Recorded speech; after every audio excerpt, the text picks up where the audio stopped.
বিসমিল্লাহির রহমানির রহিম। প্রিয় ইজমে আলো জাকির চ্যানেলের শ্রোতা বন্ধুরা, আসসালামু আলাইকুম রহমতুল্লাহি ওয়া বারাকাতুহু। আল্লাহ তাআলা নূহ আলাইহিস সালামকে ৯৫০ বছর জীবন দান করেছিলেন। তিনি এক পুরুষের পর দ্বিতীয় পুরুষকে, অতঃপর তৃতীয় পুরুষকে শুধু এই আশায় দাওয়াত দিয়ে যাচ্ছিলেন যে তারা ঈমান আনবে, কিন্তু শতাব্দীর পর শতাব্দী অক্লান্তভাবে দাওয়াত দেওয়া সত্ত্বেও তারা ঈমান আনেনি। মূলত এই সময় নূহ আলাইহিস সালামের কাউম জনবল ও অর্থবলে বিশ্বে অপ্রতিদ্বন্দ্বী ছিল। সংখ্যা দিক্ষের কারণে ইরানে ভূখণ্ড ও পাহাড়ে ও তাদের আবাস সংকুলন ছিল না। আল্লাহ তাআলার চিরন্তন নীতি এই যে তিনি অবাধ্য জাতিকে সাময়িকভাবে অবকাশ দেন। সূরা বাকারা ২ থেকে ১৫ নম্বর আয়াত। নূহ আলাইহিস সালামের কাউম সংখ্যা, শক্তি ও ডনাদ্রতার শিখরে উপনীত হয়ে দিগি জ্ঞান হারিয়ে ফেলেছিল। তারা নূহ আলাইহিস সালামের দাওয়াতকে তাচ্ছিন্ন বরে প্রত্যাখ্যান করেছিল। নূহ আলাইহিস সালাম তাদেরকে দিবারাত্রি দাওয়াত দেন, কখনো গোপনে কখনো প্রকাশ্যে, অর্থাৎ সকল পন্থা অবলম্বন করে তিনি নিজ কাউমকে দ্বীনের দিকে ফিরিয়ে আনার চেষ্টা করেন। সূরা নূহ ৫ থেকে ৯ আয়াত। নূহ আলাইহিস সালামের কাউম সংখ্যা, শক্তি ও ধনাঢ্যতার শিখরে উপনীত হয়ে দিগিত্ব জ্ঞান হারিয়ে ফেলেছিল। তারা নূহ আলাইহিস সালামের দাওয়াতকে তাচ্ছিল্য বরে প্রত্যাখ্যান করেছিল। নূহ আলাইহিস সালাম তাদেরকে দিবারাত্রি দাওয়াত দেন, কখনো গোপনে কখনো প্রকাশ্যে, অর্থাৎ সকল পন্থা অবলম্বন করে তিনি নিজ কাউমকে দ্বীনের পথে ফিরিয়ে আনতে চেষ্টা করেন। সূরা নূহ ৫ থেকে ৯ আয়াত। আব্দুল্লাহ ইবনে আব্বাস রাদিয়াল্লাহু আনহু বলেন, এই দীর্ঘ দাওয়াতি জিন্দিগিতে তিনি যেমন চেষ্টা কখনো ক্ষান্ত হননি, তেমনি কখনো নৈরাশ্য হননি। সম্প্রদায়ের পক্ষ থেকে নানা দিক নির্যাতনের সম্মুখীন হয়েও তিনি সবুর করেন। কাউমের নেতারা বলল, হ্যাঁ নূহ, যদি তুমি বিরত না হও তবে পাথর মেরে তোমার মস্তক চূর্ণ বিচূর্ণ করে দেওয়া হবে। সূরা শুআরা ১১৬ নম্বর আয়াত।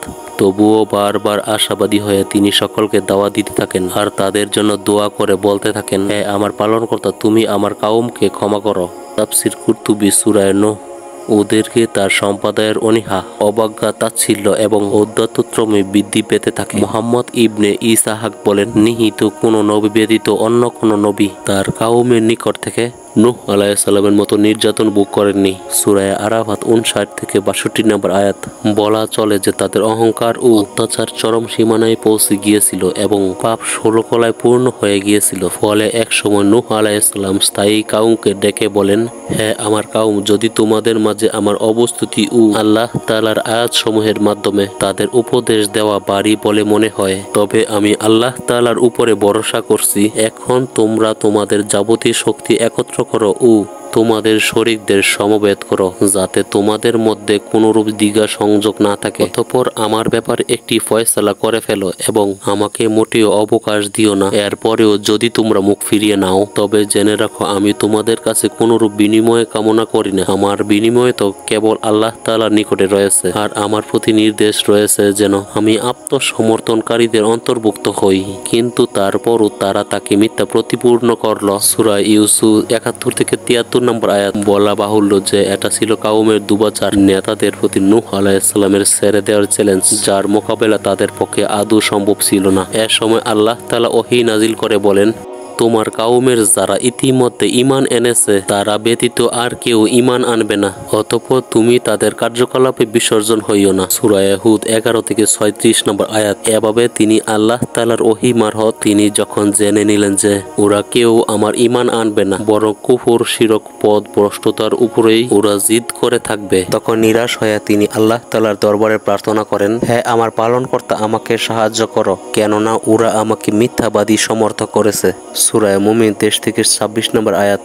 অতঃপর তুমি আমার ও তাদের মধ্যে চূড়ান্ত ফয়সালা করে দাও এবং আমাকে ও আমার সাথী মুমিনদেরকে তুমি ওদের হাত থেকে মুক্ত করো। সূরা শুআরা ১৫৮ নম্বর আয়াত। স্ত্রীও প্রভুকে আহ্বান করে বলেন, আমি অবাক হয়ে গেছি, হে প্রভু, এখনই তুমি ওদের বদলা নাও।